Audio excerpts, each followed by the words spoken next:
नमस्कार दोस्तों, जय श्री श्याम, हर हर महादेव। आज मैं फिर से आपके सामने एक नई जानकारी लेकर आया हूं एस्ट्रोलॉजी संबंधी। अगर आपको जानकारी अच्छी लगे तो इस वीडियो को लाइक ज़रूर कीजिएगा, कमेंट कीजिएगा और शेयर कीजिएगा और हमारे चैनल को सब्सक्राइब कीजिएगा और बेल आइकन ज़रूर दबाइएगा। मित्रों, आज हम बात कर रहे हैं ग्रहण योग क्या है, यानी कि ग्रहण योग किस प्रकार से बनता है कुंडली में और इसकी शांति कैसे की जाए अगर ग्रहण योग बना है। और ग्रहण योग के 12 भाव 12 के 12 भाव हैं जो ग्रहण योग में, उसके अंदर कौन से भाव में जो कुंडली के अंदर ग्रहण योग बनता है वो बात करेंगे।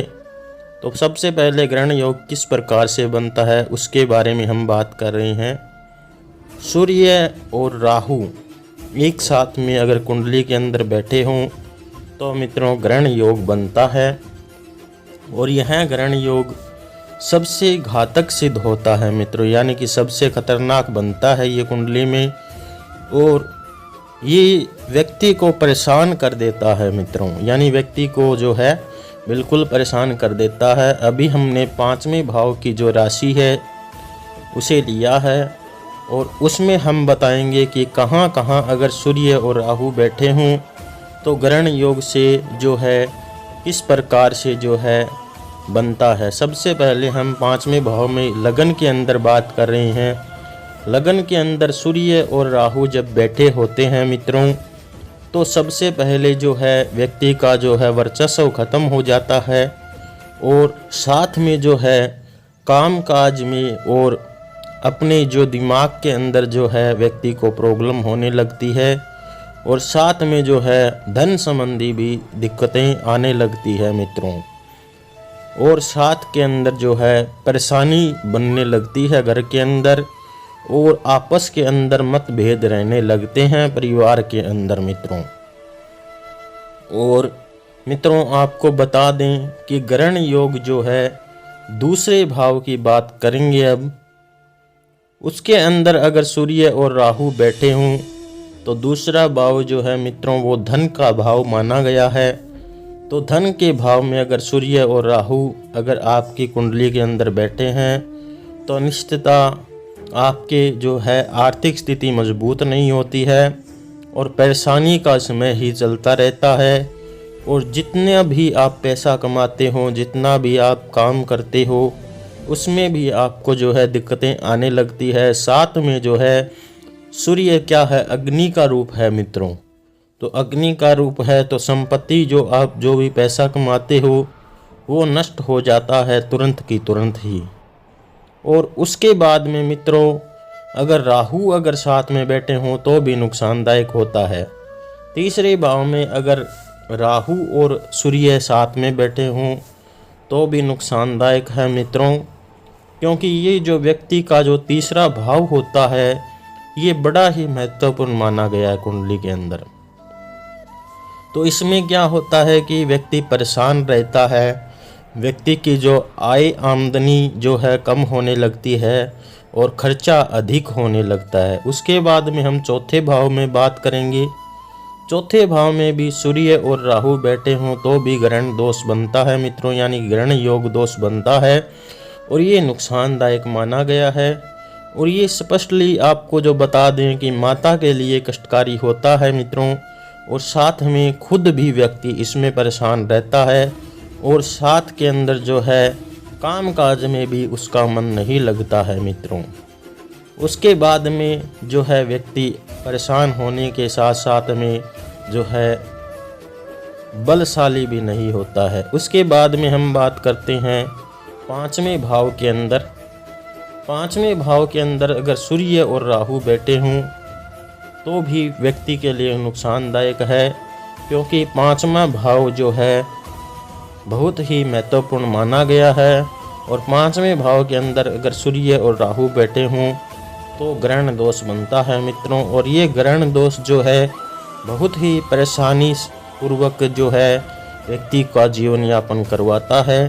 साथ में अपने परिवार के अंदर भी अड़चनें बनी रहती है, यानी कि परिवार के अंदर भी जो है अच्छा नहीं माना गया है, परिवार के अंदर भी परेशानियों का माहौल बना रहता है। उसके बाद में जो है छठे भाव में हम बात कर रहे हैं, अगर सूर्य और राहु बैठे हों तो छठे भाव में भी सूर्य और राहु खतरनाक माने गए हैं। अगर सूर्य और राहु छठे भाव में बैठे हों तो व्यक्ति बहुत ही परेशान रहता है और व्यक्ति का जो है मनोबल टूटने लगता है और व्यक्ति अपने आप में ही परेशान रहता है और मानसिक स्थिति भी कभी कभी खो देता है। उसके बाद में हम जो है अगर बात करते हैं तो सातवें भाव के बारे में भी हम बात करेंगे। सातवां भाव है जो त्रिकोण योग बनाता है, सातवां भाव, उसके बारे में भी हम बात कर रहे हैं। अगर सातवें भाव में अगर राहु और सूर्य एक साथ में बैठे हो तो मित्रों क्या होता है, उसके बारे में बात करेंगे। उससे पहले अगर आपको वीडियो अच्छी लगे तो वीडियो को लाइक ज़रूर कीजिएगा। अगर सातवें भाव में यानी पत्नी भाव में अगर सूर्य और राहु बैठे हों तो व्यक्ति का जो है सबसे नीच स्थान का सूर्य माना गया है और सातवें भाव जो अगर सूर्य बैठा हो तो निश्चित ही ग्रहण दोष लगता है, जिससे व्यक्ति का जो है मनोबल तो टूटता ही है, साथ में घर के अंदर गृहस्थ, अगर आपने शादी कर रखी है तो गृहस्थ जीवन में है तो भी आपको जो परेशानी है वो आने लगती है। अब आठवें भाव में अगर बात करें तो आठवें भाव में अगर सूर्य और राहु बैठे हों तो आठवें भाव में अगर सूर्य और राहु बैठे हों तो भी खतरनाक माने गए हैं, क्योंकि आठवां जो भाव है बहुत ही स्थिरता वाला भाव होता है, यानी कि इसमें स्थिरता होती है और साथ में जो है ये त्रिकोण योग में यानी कि धन का भाव भी ये माना गया है, जिससे व्यक्ति को जो है आमदनी का भी जो स्रोत है, काम काज का स्रोत है, या फिर व्यक्ति को बाहर काम करना हो उसमें परेशानी होती है। उसके बाद में हम आठवें भाव के अंदर बात करते हैं, नौवें भाव में बात कर रहे हैं। नौवें भाव के अंदर अगर सूर्य और राहु बैठे हों तो नौवें भाव में भी सूर्य और राहु खतरनाक माने गए हैं, जिससे व्यक्ति का जो है मनोबल टूटने लगता है और व्यक्ति हमेशा परेशान रहने लगता है और कोई भी कार्य करता है वो कार्य सफल नहीं हो पाता है और साथ में जो है एकदम से काम चलना और एकदम से काम जो है रुक जाता है व्यक्ति का। उसके बाद में हम बात कर रहे हैं 10वें भाव का, कर्म भाव के बारे में। अगर कर्म भाव में सूर्य और राहु बैठे हों तो भी नुकसानदायक माने गए हैं, क्योंकि कर्म भाव में अगर सूर्य और राहु बैठे हैं तो सबसे पहले तो मैं आपको बता दूं कि अगर सूर्य और राहु 10वें भाव में बैठे होते हैं तो नुकसानदायक इसलिए माना गया है क्योंकि ये कर्म भाव हो गया। अगर कोई भी आप कार्य कर रहे हैं, कोई भी आप काम करना चाहते हैं, वो काम कभी भी सफल नहीं हो पाता है और सरकारी कामों में ज़्यादा परेशानी होती है। उसके बाद में 11वें भाव में बात कर रहे हैं। 11वें भाव में अगर सूर्य और राहु एक साथ में बैठे हों मित्रों तो ये जो भाव है सबसे पहले इसके बारे में हम जानते हैं।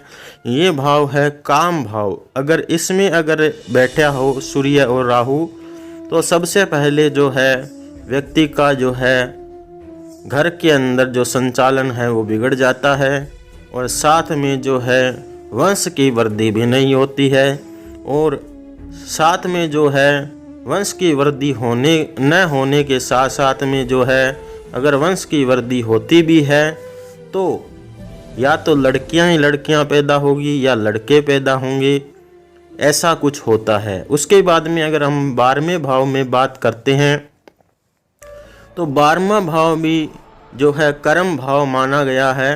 इसमें अगर सूर्य और राहु बैठे होते हैं मित्रों तो बहुत ही नुकसानदायक माना गया है, जिससे व्यक्ति का जो है अगर किसी केस चल रहा है या किसी प्रकार का जो मुकदमा चल रहा है उसमें किसी भी प्रकार से सफलता नहीं प्राप्त होती है और साथ में व्यक्ति परेशानियों से घिरा रहता है और कर्जे में डूबा रहता है व्यक्ति और साथ में जो है अपने आप में ही जो है वो घूमने लगता है। अगर आपके त्रिकोण योग में सूर्य और राहु बैठे हैं तो मित्रों, तो अगर आप जो हैं उपाय भी कर सकते हैं। इसके लिए 5, 7 और एक भाव, पहले भाव में और साथ में जो है तीसरे भाव में और 9वें भाव में अगर सूर्य और राहु बैठे होते हैं तो सबसे खतरनाक योग माना गया है मित्रों, जिससे व्यक्ति का जो है मनोबल टूटने लगता है और व्यक्ति जो है परेशान होने लगता है। और इसका उपाय भी है, हम उपाय भी आपको बताएंगे कि क्या उपाय है और क्या हमें करना चाहिए और इससे हमें कैसे बच सकते हैं, ये भी हम आपको बताएंगे। तो सबसे पहले हमने आपको जो है उपाय बताने के लिए आपको बताया, तो उपाय के लिए जो है आपको बताएंगे। अगर उपाय आपको अच्छा लगे तो इस वीडियो को लाइक ज़रूर कीजिएगा। सबसे पहले मैं आपको समझा देता हूँ। 15 या 27 डिग्री से होता है, यानी कि 15 डिग्री अगर सूर्य होगा और 27 डिग्री अगर राहु होगा तो दान करवाना चाहिए, ठीक है। और दान के साथ हमें दोनों ग्रहों का जाप भी करवाना चाहिए। अगर त्रिकोण योग में अगर सूर्य बैठे हैं तो और राहु बैठे हैं तो राहु का ही दान करवाना चाहिए और सूर्य का दान नहीं करवाना चाहिए। सूर्य का दान तभी करवाना चाहिए तब नीच भाव में हो तब। या फिर आप रुद्राक्ष भी धारण कर सकते हैं। रुद्राक्ष के लिए, सूर्य के लिए अगर आप धारण करना चाहते हैं तो सूर्य के लिए आप 5 मुखी रुद्राक्ष धारण कर सकते हैं और राहु के लिए आप 8 मुखी रुद्राक्ष आप धारण कर सकते हैं। अगर मित्रों आप अगर टाइम रहते हुए इस चीज़ का उपाय करते हैं तो आपको निश्चित ही फायदा होता है। और अंतरदशा और महादशा में आपको जो है उपाय करना होता है, जिससे ये उपाय हैं जो करके आप ग्रहों को जो है शांत कर सकते हैं और साथ में जो है आपको जो है इस चीज़ का फ़ायदा भी मिलता है। और इस चीज़ को जो फ़ायदा मिलता है वो भी हमने जो है आपको बताया है। और हमने आपको बताया कि 12 के 12 जो भाव हैं उनमें किस प्रकार से जो है ग्रहण दोष जो है बनता है और ग्रहण दोष के जो है हमने उपाय भी आपको बताए हैं। तो आपको ये वीडियो कैसा लगा?